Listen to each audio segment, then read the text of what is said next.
Hello everyone, my name is Surbhi Tiwari and I welcome you all on Science सरल। तो आज का हमारा टॉपिक बहुत ही छोटा लेकिन इम्पॉर्टेंट टॉपिक है जिसे आज हम टेबल्स की हेल्प से कवर करने वाले हैं। Disease cause by microbes. ये टॉपिक ऐसा टॉपिक है जहाँ से क्वेश्चन एमसीक्यू की फॉर्म्स में आपसे हमेशा पूछे जाते हैं। तो इस टेबल को आप एक रिवीजन के तौर पे भी देख सकते हैं, सब कुछ इसमें रिवाइज हो जाएगा। तो शुरू करते हैं। देखिए, सबसे इम्पॉर्टेंट है ये जानना कि माइक्रोब्स होते क्या हैं। ठीक, तो यूनिसेलुलर ऑर्गेनिजम्स जो नेकेड आई से दिख नहीं सकते हमको, उन्हीं को माइक्रोब्स कहा जाता है। So they are very very small in size. सबसे पहले हम पढ़ने वाले हैं बैक्टीरियल डिसीजेस, वो डिसीजेस जो ह्यूमंस में होती हैं। देखिए, बैक्टीरियाज जो हैं वो सभी पैथोजेंस नहीं होते, ठीक है। कुछ हार्मफुल होते हैं जिन्हें हम पैथोजन कैटेगरी में डाल रहे हैं, और कुछ ऐसे होते हैं जो कि हमारे लिए यूज़फुल हैं। तो यहाँ पर हम पैथोजेंस के बारे में बात करने वाले हैं, ठीक। वो भी स्पेशली वो डिसीजेस जो कि ह्यूमंस में कॉज हो रही हैं, ठीक। ह्यूमन डिसीजेस हमारा यहाँ पर चर्चा का विषय रहेगा अगर हिंदी में कहें तो, ठीक। तो चलिए स्टार्ट करते हैं। सबसे पहला और सबसे कॉमन इन्फेक्शन जो है वो है कॉलेरा, ठीक है। कॉलेरा, जिसको हम कहते हैं पेट में दर्द हो जाता है या फिर मोशंस में जो है वो बहुत ही फ्रीक्वेंट हमें मोशंस हो रहे होते हैं। तो ये बहुत ही कॉमन बीमारी है जो कि बैक्टीरिया से होती है। बैक्टीरिया का नाम क्या है? Vibrio cholerae. देखिए, कॉलेरा एंड कॉलेरी, ठीक है, इससे आप थोड़ा सा याद रख सकते हैं। विब्रियो का मतलब होता है, यहाँ पर एक टर्म दे रखा है विब्रियो। विब्रियो का मतलब होता है कॉमा शेप बैक्टीरियाज, मतलब ऐसे बैक्टीरियाज जो कॉमा शेप हैं उनको बोला जाता है विब्रियो। और कॉलेरी, क्योंकि ये कॉलेरा कॉज कर रहा है इसीलिए इसका नाम है कॉलेरी, विब्रियो कॉलेरी। 2-3 बार बोलेंगे आपको समझ में आ जाएगा। ऐसे ही टाइफाइड, ये भी एक डिसीज़ है, कॉमन डिसीज़ है, आपने सुना होगा। तो इसको क्या बोलते हैं? सॉल्मोनेला टाइफी। सैल्मोनेला टाइफी से टाइफाइड होता है। ट्यूबरकुलोसिस, इसको शॉर्ट फॉर्म में टीबी भी बोलते हैं, पर being a student of biology आपको पता होना चाहिए कि टीबी का फुल फॉर्म है क्या। तो ट्यूबरकुलोसिस जो कि माइकोबैक्टीरियम ट्यूबरकुलोसिस से होता है। इट्स नॉट माइक्रो, मैंने भी अभी माइक्रो बोल दिया था, तो आप भी ध्यान रखेंगे, इट्स माइकोबैक्टीरियम ट्यूबरकुलोसिस। उसके बाद है लेप्रोसी, जिसे कुष्ठ रोग भी कहा जाता है, ठीक। कुष्ठ रोग जिसमें हमारी जो बॉडी पार्ट्स होते हैं उनमें अल्टीमेटली पस बनना शुरू हो जाता है, इसी को लेप्रोसी कहते हैं, जो कि एक बहुत ही क्रॉनिक बैक्टीरियल डिसीज़ है। ये भी होती है माइकोबैक्टीरियम लेप्री से। किससे? Mycobacterium leprae.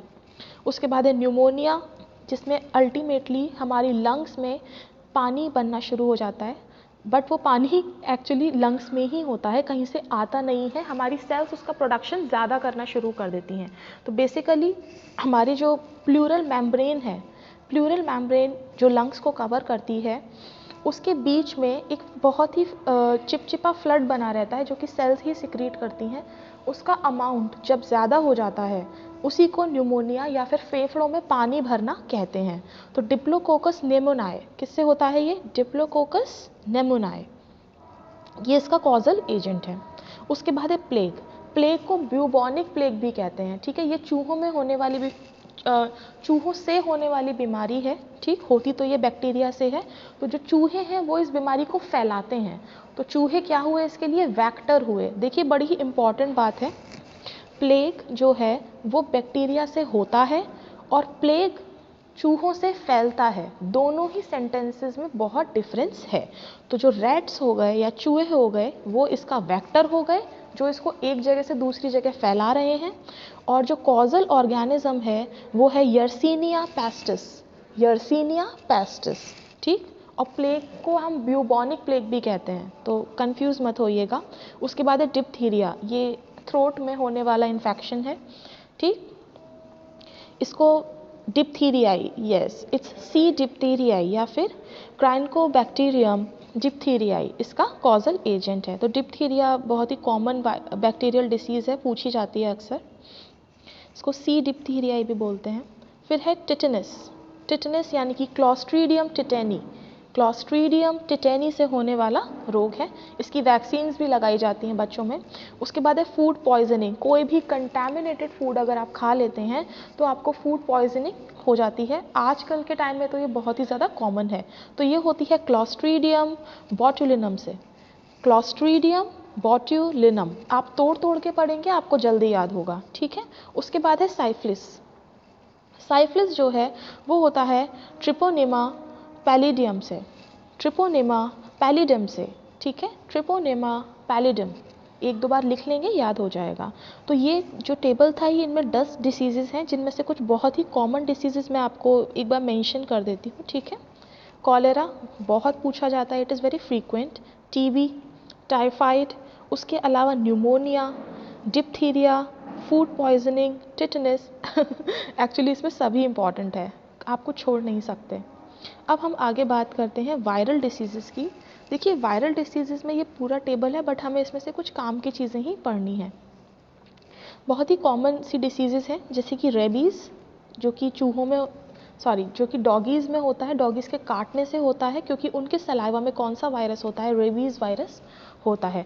यहाँ पे लिखा हुआ है हाइड्रोफोबिया। देखिए कुत्तों को पानी से डर लगता है, तो अगर वो किसी को काट लेते हैं तो उस पेशेंट को भी पानी से डर लगना शुरू हो जाता है, इसी को बोला गया है हाइड्रोफोबिया। कहाँ पर ये प्रॉब्लम क्रिएट करता है, यानी कि रहता कहाँ पर है, तो ब्रेन और स्पाइनल कॉर्ड्स यानी आपके नर्वस सिस्टम को ये वायरस इफेक्ट करता है। क्या क्या सिम्टम्स हैं इसके देख लेते हैं। Biting behaviour, fear of water, inability to swell, several swallow यानी कि आपको निगलने में दिक्कत होगी, और सीवियर हेडेक, ठीक। तो ये छोटे से सिम्टम्स हैं, क्योंकि कुत्ते के काटने से हो रहे हैं तो ये कुत्तों वाले सिम्टम्स हो गए बेसिकली, क्योंकि बाइटिंग बिहेवियर जैसे कि डॉगीज़ का बिहेवियर होता है। उसके अलावा फियर फ्रॉम वाटर यानी कि हाइड्रोफोबिया, ये भी अक्सर डॉग्स में देखा जाता है। अब निगलने में दिक्कत होना और हेडेक होना, ये एक ह्यूमन के अंदर बहुत ही कॉमन है, अगर कोई भी डिसीज़ होती है तो उसको प्रॉब्लम ये होती है। उसके बाद है मोड ऑफ इन्फेक्शन। देखिए बाइटिंग ऑफ सलाइवा, मैंने आपको पहले ही बताया ये चीज़ कि जो डॉग है उसके माउथ में जो सलाइवा है उसके अंदर ये वायरस होता है, और सलाइवा ही हमारे ब्लड के कांटेक्ट में आकर वायरसेस को ब्लड के अंदर छोड़ देता है। इन्फेक्शन पीरियड 1 से 3 मंथ्स का इसका इन्फेक्शन पीरियड रहता है, मतलब सिम्टम्स जो हैं इसके वो इसी बीच में आना शुरू होते हैं, ठीक। फिर है मम्प्स, या फिर इसको क्या बोलते हैं, इन्फेक्शियस पैरोटिटिस। ये बहुत ही इंपॉर्टेंट है। मम्प्स जो हैं वो एक्चुअली हमारे सलाइवरी ग्लैंड्स का एनलार्जमेंट है, जब पैरोटिड ग्लैंड जो है वो स्वेल होना शुरू हो जाती है with the infection of paramyxo virus, ठीक है। पैरामिक्सो वायरस किस में हो रहा है, कि सलाइवरी ग्लैंड्स में ये वायरस प्रोपोगेट होता है, मल्टीप्लाई होता है, और धीरे धीरे फिर इसके सिम्टम्स आना स्टार्ट हो जाते हैं विद इन 2 वीक्स, 2 और 3 वीक्स आप मान सकते हैं। क्या हो रहा है इसमें, painful enlargement of parotid glands. Parotid glands देखिए सलाइवरी ग्लैंड्स ही हैं, ठीक, जो कि हमारे कान के नीचे मिलती हैं। ये अनयूजुअली बड़ी होना शुरू हो जाती हैं, ठीक, और इसकी वजह से अब अगर ये बड़ी हो जाएंगी तो माउथ की ओपनिंग में जो लोअर जॉ है उसके खुलने में दिक्कत आती है। By contact and droplets from throat, obviously ये इन्फेक्शन कैसे फैल रहा है, ड्रॉपलेट्स यानी जितना भी फ्लड है, अगर हम छींक रहे हैं, खांस रहे हैं, बाहर निकाल रहे हैं तो उससे ये प्रॉब्लम हो जाती है।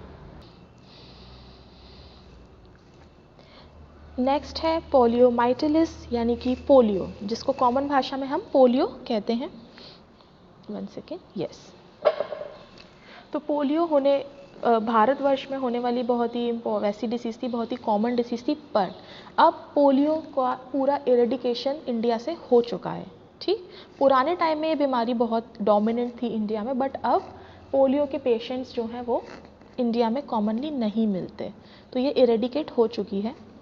इसके लिए सबसे इम्पॉर्टेंट है polio mission, pulse polio mission, जिसकी वजह से हर बच्चे को पोलियो की डोजेस दी जाती थी, और अब भी ये मिशन चल रहा है, still it's in working state. Polio virus से होता है ये भी हमारे नर्व सिस्टम को इफ़ेक्ट करता है, क्योंकि इसमें जो पेशेंट है उसका नर्वस सिस्टम सबसे ज़्यादा इफेक्ट होता है। जहाँ पे लिखा हुआ है उसमें लिम्स में पैरालिसिस आ जाता है। देखिए लिम्स का मतलब है हाथ और पैर, 4 लिम्स बोलते हैं हाथों को और हिंड लिम्स बोलते हैं पैरों को, ठीक। मसल श्रिंकिंग, मसल सिकुड़ना शुरू हो जाएंगे, उनमें कॉन्ट्रैक्शन होना शुरू हो जाएगा, जिसकी वजह से हाथ पर जो है वो टेढ़े मेढ़े हो जाते हैं। ठीक है, आप किसी भी चीज़ को ग्रिप नहीं कर पाएंगे, आप होल्ड नहीं कर पाएंगे किसी भी चीज़ को। ये होता क्यों है? देखिए, बहुत ही कॉमन सी चीज़ है, कंटैमिनेटेड फूड एंड वाटर। तो इसीलिए कहा जाता है बाहर का खाना या फिर अनहाइजीनिक खाना हमें अवॉइड करना चाहिए, क्योंकि उसमें बैक्टीरियाज भी हैं और उसमें वायरसेस भी हैं, और बहुत ही क्रॉनिक डिसऑर्डर्स को ये पैदा करते हैं। इसका भी 1 से 2 हफ्ते में इन्फेक्शियस पीरियड है, पता चल जाते हैं इसके सिम्टम्स। ठीक, और फिर हम उसको ट्रीट करने के लिए शुरू कर देते हैं इसका ट्रीटमेंट। उसके बाद है ट्रैकोमा। ट्रैकोमा डिसीज़, ये है क्लेमाइडिया ट्रैकोमाइटिस। देखिए, बोलने में मुझे भी इसमें बहुत प्रॉब्लम होती है, बिकॉज जो नाम होते हैं ये कुछ टंग ट्विस्टर्स की तरह हैं। आप जितना ज़्यादा इनको बोलेंगे, तोड़ तोड़ के बोलेंगे, उतना आपको ईजी रहेगा प्रोनाउंस करने में। ठीक है, तो ये आईलिड्स और कंजक्टिवा में होने वाली बीमारी है। बेसिकली ट्रैकोमा को आप कंजक्टिवाइटिस भी बोल सकते हैं। तो ये कंजक्टिवाइटिस का इन्फेक्शन होता है। ठीक है, इसमें हमारी आँखों की आईलिड्स स्वेल हो जाती हैं, छोटे छोटे से ग्रेन्यूल्स बनने लगते हैं उसमें, या फिर म्यूकस सिक्रीट होने लगता है। तो दिखने में काफ़ी ज़्यादा पैची और यीकी लगता है, क्योंकि हमारी आँखों को मॉइस्ट रखने के लिए जो फ्लड रिस्पॉन्सिबल है, उसका अगर सिक्रीशन ज़्यादा होने लग जाए तो ऐसा लगेगा कि आप हमेशा रो रहे हैं और आपकी आइज़ स्वेल हो जाती हैं। ठीक, ये कैसे हो रहा है? बाय कांटेक्ट हो रहा है। देखिए, मोस्टली वायरल डिसीजेस जो हैं वो कांटेक्ट से फैल जाती हैं। मैंने कहा मोस्टली, सभी नहीं। ठीक है, मोस्टली डिसीजेस। तो हम लोगों को थोड़ा सा ध्यान रखना चाहिए इन चीज़ों का, कि पेशेंट्स जो वायरल डिसीजेस से इन्फेक्टेड है उनके कांटेक्ट में नहीं आना चाहिए।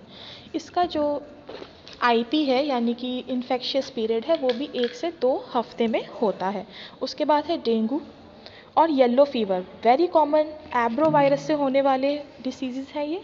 डेंगू कहते हैं डेंगू का मच्छर, एक्चुअली मच्छर जो होता है वो उसका वेक्टर होता है। ठीक है, जैसे कि एंडीज एजिप्टाई, वेरी इंपॉर्टेंट, बहुत इंपॉर्टेंट है इसका नाम।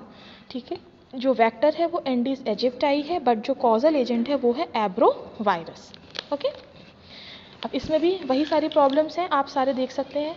हेडेक होना, नोजिया का मतलब होता है यहाँ पर वॉमिट जैसी आपको प्रॉब्लम होना। ठीक है, उसके अलावा येलो फीवर देख लेते हैं। 1 second, let me clear this. हाँ जी,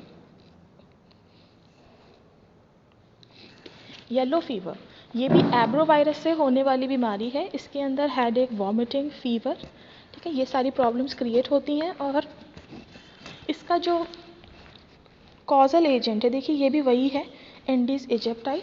इसलिए हम कहते हैं साफ़ सफाई रखना बहुत ज़रूरी होता है। अब हम पढ़ने वाले हैं थोड़ी सी uncommon but important protozoan diseases. ठीक है, प्रोटोजोअन से होने वाली डिसीजेस बहुत इंपॉर्टेंट है, क्योंकि इनका टेबल बहुत इंपॉर्टेंट है। हम मोस्टली वायरस और बैक्टीरियाज के बारे में बात करते हैं, बट प्रोटोजोआ के बारे में कम ही जानते हैं। तो ये वीडियो बहुत ही हेल्पफुल रहने वाला है।